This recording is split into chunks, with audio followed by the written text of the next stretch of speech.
What is going on? She's just deleted her Twitter. She's getting called out because it was exposed, because an interview got After being exposed in front of the entire league by Caitlin Clark, the president of the Indiana Fever now finds themselves under immense pressure. Criticism is escalating by the hour. The situation is spiraling out of control, and fans across the league are left in absolute disbelief at how quickly everything is unraveled. I'm not joking when I say this. Something's gone weirdly wrong. Like, we literally hired a freaking Chronically Online. Hold on, though.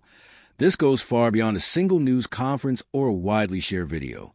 The story is far more complex than it appears on the surface, and with all the information now coming to light, the full picture is only just beginning to emerge. I've said before, and I will say it again, Stephanie White, Amber Cox, Kelly Krauskopf, the Indiana Fever president, they were not ready. Now, Christine Brennan in her book confirmed the WNBA and the Indiana Fever did not realize what they were about to get themselves into with drafting Caitlin Clark, because the popularity they weren't prepared for and didn't see. The Indiana Fever's front office has taken a troubling turn, and Caitlin Clark supporters are making their voices heard. Fans were stunned when the team's own president appeared to criticize the rookie who has been filling arenas and turning the WNBA into must-watch television. Kelly Krauskopf's tone-deaf statement, "Our goal is for the Fever to resemble Apple," landed poorly, sounding as if Clark were being framed as an accessory rather than the centerpiece, like an iPhone case instead of the iPhone itself. Let's be honest. The Fever's current relevance is driven by Caitlin Clark. Her presence keeps national cameras rolling and merchandise flying off the shelves. Yet top executives seem more focused on minimizing her impact than acknowledging it. The reaction was swift and fierce, with social media backlash calling the comment out for what many saw as pure disrespect. Then came the silence. Almost overnight, Krauskopf's account vanished. No explanation, no apology, just gone, as if logging out might make the controversy disappear. But it was already too late. Fever fans and the internet never forget. Stephanie White, every single solitary move that you make is going to be scrutinized. Welcome to it, right? When someone wipes their social media accounts in the middle of a scandal, it's a clear sign they're under intense pressure.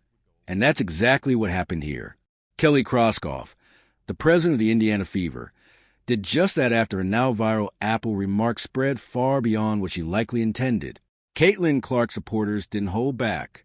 As soon as the clip began circulating, fans descended in force, criticizing Krauskopf for using a business metaphor that seemed to reduce Clark, the driving force behind the WNBA's current relevance, to a generic product. By Friday night, Krauskopf's account had simply vanished. No explanation, no statement, no cleanup attempt. That silence spoke louder than any PR memo ever could. Fans weren't just disappointed. They were furious.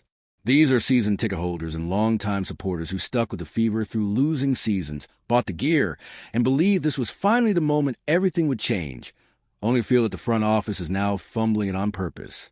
Making matters worse, this comes after weeks of frustration over Clark's on-court treatment, where game after game she's taken hits while referees swallow their whistles. Now, even her own team president seems unable to acknowledge her value, without framing it as a branding exercise.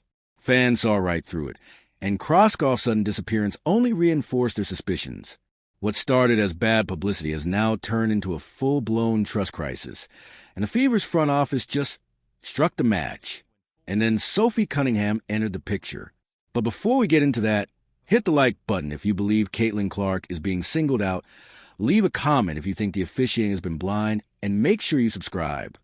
Because from here on out, this story is only going to get messy, eh? I was a ref. I know I would mess up all the time. Yeah. Like, I'm not saying that your job is easy, but when it is a simple call right in front of your face multiple times, what are you doing? in San Francisco. Tomorrow, you're on the Las Vegas Strip. What can the Las Vegas expect from Sophie? Oh, you know what? I'm just going to be me. I don't go in there trying to predetermine anything. I'm dialed in. I need to focus on hitting my shots, making sure I'm executing the schemes right. I'm not focused on the extracurricular activities. And you know what? During that, it was just part of the game. I think the refs had a lot to do with that. It was a build-up for a couple of years now of them just not protecting, the star player of the WNBA. And so at the end of the day, I'm going to protect my teammates. That's what I do. And I'm a team player, so. Caitlin Clark, jokingly dubbed the unofficial vice president of Try That on Our Court and You'll Get Dropped, appears to have a full-time enforcer in Sophie Cunningham. And Sophie just set the entire league on fire. In the first episode of her podcast, Show Me Something, Cunningham went full scorched earth, delivering unfiltered Netflix-level drama that made one thing clear. She's done with anyone minimizing Caitlin Clark's impact on the league. Not once, not twice, but 3 separate times she bluntly told critics, "You're literally dumb," a moment that instantly went viral across X, YouTube, and TikTok. And this isn't just talk. This is the same Sophie who body-checked a Connecticut Sun player into another dimension after Clark took an elbow to the face. Didn't care about getting ejected and later said, "I will defend my teammates. I do that." But here's where it gets complicated. Cunningham didn't stop at rivals or bad officiating. She turned her sights inward, claiming some of the disrespect toward Clark is coming from inside the Indiana Fever locker room itself. That revelation has some close to the team calling the podcast a declaration of war, confirming what fans have long suspected, that the WNBA's culture clash between viral superstars and old guard veterans isn't just league-wide. It's brewing in Indiana. And Sophie Cunningham isn't here to smooth things over. She's here to blow the whole thing up. It wasn't a dirty play. It was an intentional foul, and it was meant to send a message. It turned into a scuffle, and I don't think anybody wanted that. But the way that the game went and how egregious the referees were and how they were not protecting players, and they especially weren't protecting the number 1 player in this league, the biggest draw in this league, which is Caitlin Clark, and they continue to not do that. To me, this was not a dirty play. This was making a statement because the referees didn't do their damn job. This would not have happened at the end of the game if the referees did their job during the first play. If the referees did their job, not just the first play, every single play leading up to that. If the referees had control of the game, that is their only job. The referees' first job, their number 1 job, is to protect their players. I get it to a certain extent, and every rookie coming into the league, that's how you're going to treat them. But there's just more. Let's just say it plainly. On the court, Caitlin Clark is being hunted, elbows flying, body checks delivered, eyes gouged, all while referees stand in total silence. If anyone laid hands on Steph Curry or LeBron James like this in the NBA, there would be instant technicals, suspensions, and breaking news alerts. But in the W, Clark gets mugged and the game simply moves on. Look no further than Fever versus Liberty on May 24th, when Natasha Cloud lowered her shoulder and ran straight through Clark in a 2-point game. The contact was obvious, the intent clear, and the officials stared like statues. Clark froze, palms up, silently asking, "Are y'all serious right now?" as the Liberty celebrated at the buzzer. Sophie Cunningham didn't mince words afterward, returning to scorched earth mode by saying Clark is treated differently. And she's right. The double standard is no longer subtle. This isn't tough defense. It's targeted chaos. Multiple rival players have quietly admitted there's an unspoken agenda. Make her work for it. Code for breaking her before her star burns too bright. But Clark refuses to break. She didn't come into the league to be hazed. She came in and took over. And when the whistles don't blow, Sophie Cunningham throws shoulders on the floor and fires shots on the mic like it's her full-time job. This isn't just a few missed calls anymore. It's becoming a pattern, and honestly, it's starting to feel like something much bigger than basketball.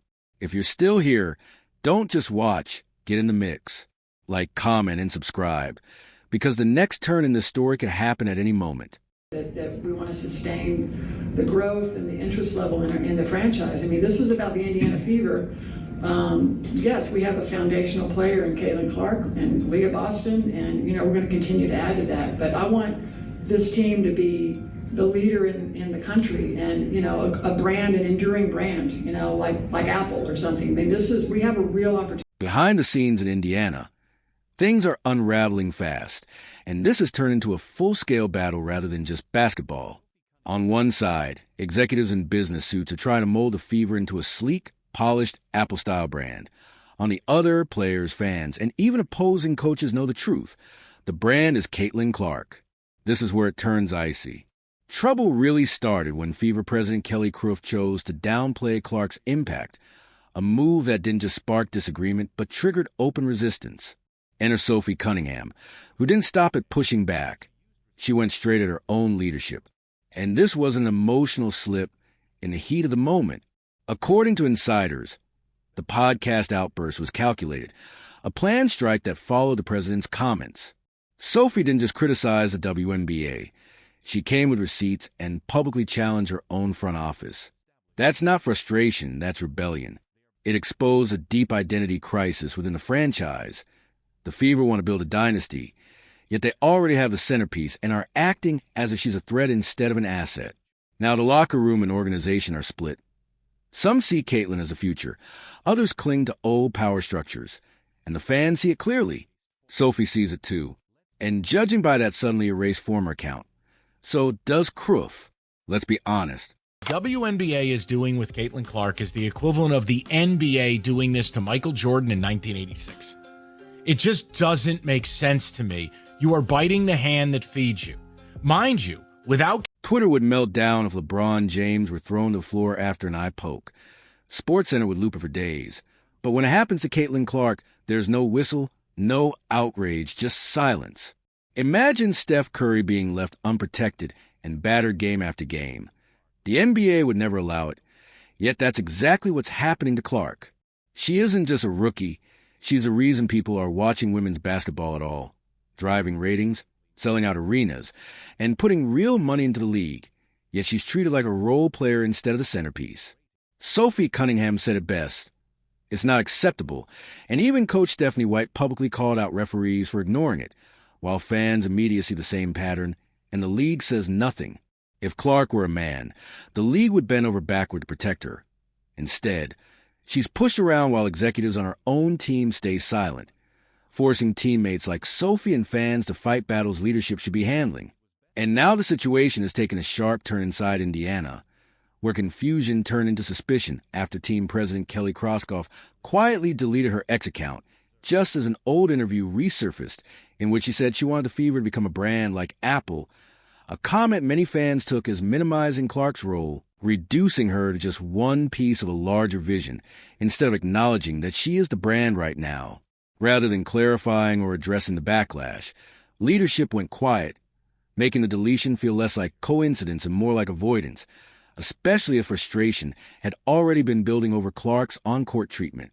That tension exploded when Sophie Cunningham spoke openly on her podcast, echoing what fans have been saying for months and suggesting that some of the disrespect toward Clark may actually be coming from within the system itself, fueling speculation of internal division inside the Fever. This isn't just about one interview, one deleted account, or one bad call. It's about recognition, leadership, and whether the league is prepared to handle a generational star who has already changed the game. Caitlin Clark isn't the future. She's the present. And how the Indiana Fever and the WNBA respond now will determine whether they move forward with their fans or deepen a growing divide. Because one thing is certain, this story is far from over, and every move from here on out will be watched.